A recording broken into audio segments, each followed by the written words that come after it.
My dear viewer, मेरे प्यारे बच्चों, आज हम क्लास 9th में प्लास्टिड के बारे में पढ़ेंगे। क्लास 9th में chapter fundamental unit of life the cell के डिफरेंट सेल ऑर्गेनल्स की स्टडी हो चुकी थी, आप पढ़ चुके थे। एक बचा रह गया था सेल ऑर्गेनल्स, और वो आपका क्या था, क्लोरोप्लास्ट या प्लास्टिड। तो आज हम प्लास्टिड के बारे में पढ़ेंगे। सबसे पहले हम जानते हैं कि प्लास्टिड जो होता है ये बहुत ही इम्पॉर्टेंट सेल ऑर्गेनल्स होता है, जो सभी ग्रीन प्लांट में पाया जाता है। All green plant possess the plastid in the form of chloroplast, यानी जो प्लास्टिड होते हैं ये सभी प्लांट में पाए जाते हैं। अब ये जो प्लास्टिड होते हैं वो on the basis of their colour, pigment and the function, they are of three type, तीन तरह के होते हैं। पहला हो गया क्लोरोप्लास्ट, ये ग्रीन कलर्ड प्लास्टिड होते हैं। दूसरा होता है क्रोमोप्लास्ट, ये कलरफुल प्लास्टिड होते हैं, रेड हो सकते हैं, ब्लू हो सकते हैं। तीसरा होता है ल्यूकोप्लास्ट, ये कलरलेस प्लास्टिड होते हैं। तो पहला हो गया क्लोरोप्लास्ट, उसके बाद क्रोमोप्लास्ट और इसके बाद ल्यूकोप्लास्ट। और इनमें क्या होता है, एक दूसरे में फॉर्म को बदलने की क्या होती है, कैपेसिटी पाई जाती है। या आप कह सकते हैं किसी भी प्लांट के पूरी लाइफ में ये तीनों प्लास्टिड मौजूद हो सकते हैं। इसके कई एग्जाम्पल हैं, आप हायर क्लास में जाएंगे तो पढ़ेंगे। यहाँ बस हमको प्लास्टिड कितने तरह का होता है, प्लास्टिड क्या है, कहाँ पाया जाता है। Plastid is a cell organelles that are found in the plant cell, specially in the plant cell. Plastid कितने प्रकार का होता है, प्लास्टिड तीन प्रकार के होते हैं। जो ग्रीन प्लास्टिड होते हैं उनको क्लोरोप्लास्ट, कलरफुल प्लास्टिड को क्रोमोप्लास्ट और कलरलेस प्लास्टिड को ल्यूकोप्लास्ट कहते हैं। अब सबसे पहले हम क्लोरोप्लास्ट के बारे में पढ़ेंगे, क्योंकि यही मेन सेल ऑर्गेनल्स होता है। जब हम क्लोरोप्लास्ट की स्टडी करते हैं तो इसकी शेप में बहुत ज़्यादा वेरिएशन पाया जाता है। अलग अलग प्लांट सेल में इसकी शेप अलग अलग होती है।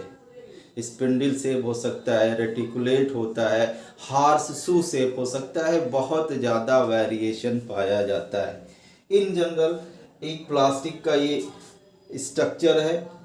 प्लास्टिड क्या होते हैं, क्लोरोप्लास्ट क्या स्ट्रक्चर है, क्लोरोप्लास्ट क्या होते हैं, these are the double membrane bound structure. आपने पढ़ा था सेल में तीन तरह की स्ट्रक्चर पाए जाते हैं सेल ऑर्गेनल्स में। पहला जो होता है double membrane bound structure, single membrane bound structure and without membrane bound structure. तो ये डबल मेम्ब्रेन बाउंड स्ट्रक्चर हैं। ये डबल मेम्ब्रेनस स्ट्रक्चर होते हैं। स्ट्रक्चर में देखते हैं ये जो सपाट लेयर होती है सबसे बाहर की तरफ जो होती है इसको हम आउटर मेम्ब्रेन कहते हैं। ये जो अंदर की तरफ दिखाई दे रही है ये आपकी क्या है, इनर मेम्ब्रेन होता है। अब ये जो इनर मेम्ब्रेन होते हैं इसके अंदर की तरफ एक कैविटी पाई जाती है, एक जगह पाई जाती है जिसमें सर्टेन स्ट्रक्चर और डिफरेंट मटेरियल्स जो होते हैं वो प्लस होते हैं। इसमें जो कुछ पाया जाता है इसके लिए जो टर्म यूज होता है उसको स्ट्रोमा कहते हैं। स्ट्रोमा, ये आप कह सकते हैं कि जो इनर मेम्ब्रेन्स होता है उसके अंदर जो मटेरियल भरा होता है, जो ग्राउंड सबस्टेंस होता है, कह सकते हैं ग्राउंड सबस्टेंस को हम क्या कहते हैं, स्ट्रोमा कहते हैं। अब इस स्ट्रोमा में सर्टेन यूनिक स्ट्रक्चर पाया जाता है। पहला क्या होता है, इसके अंदर भी एक मेम्ब्रेन बाउंडेड स्ट्रक्चर पाया जाता है इस तरह का। इसको हम बाहर कर दें तो ये मेम्ब्रेन हो गया। इसके अंदर जो होता है ये मेम्ब्रेन का आउटर सरफेस हो गया, कॉइन लाइक स्ट्रक्चर। उसके अंदर जो होता है ये इसका ल्यूमेन कहलाता है। और ये जो स्ट्रक्चर होता है जो अंदर की तरफ ये मेम्ब्रेन बाउंडेड स्ट्रक्चर होता है, इसके लिए जो टर्म यूज होता है उसको कहते हैं थैलेकॉइड्स। All the membrane bounded structure जो होते हैं उनको थैलेकॉइड्स कहते हैं। ये जो थैलेकॉइड्स होते हैं in general they are found in the form of a stock, जैसे सिक्की का ढेर होता है वैसे पाए जाते हैं। और इसकी एक यूनिट को, अब एक सिक्के के लिए टर्म यूज होता है ग्रेनम, और ये पूरा का पूरा ये जो ढेर होता है दिस इज कॉल्ड ग्रेना। और एक से ज़्यादा जो ग्रेना होते हैं they are interconnected by a tubular structure. एक से ज़्यादा जो ग्रेना होते हैं वो एक इस तरह से ट्यूबुलर स्ट्रक्चर से जुड़े होते हैं। इस ट्यूबुलर स्ट्रक्चर को क्या कहते हैं? स्ट्रोमा लैमेली कहते हैं। अब ये जो ग्राउंड सबस्टेंस होता है जिसे हम स्ट्रोमा कहते हैं, इसमें इसका अपना सर्कुलर डीएनए पाया जाता है। बहुत ही इम्पॉर्टेंट है ये। हमारे पूरे सेल में 3 ऐसी जगह होती है जहाँ पर डीएनए पाया जाता है। एक जो नेचुरल प्लेस है जिसे हम क्या कहते हैं न्यूक्लियस, वहाँ पे डीएनए होता है। दूसरा क्या होता है माइटोकॉन्ड्रिया में डीएनए पाया जाता है। और तीसरा ये सेल ऑर्गेनेल्स है जिसे हम क्लोरोप्लास्ट कहते हैं, इसका अपना सर्कुलर डीएनए होता है। उसके अलावा इसमें क्या होते हैं राइबोसोम भी पाए जाते हैं। तो सर्कुलर डीएनए और राइबोसोम ये भी आपके स्ट्रोमा में पाए जाते हैं। बिसाइड दिस डिफरेंट टाइप के और इंजाइम्स वगैरह पाए जाते हैं जो फोटोसिंथेसिस के लिए रिस्पांसिबल होते हैं।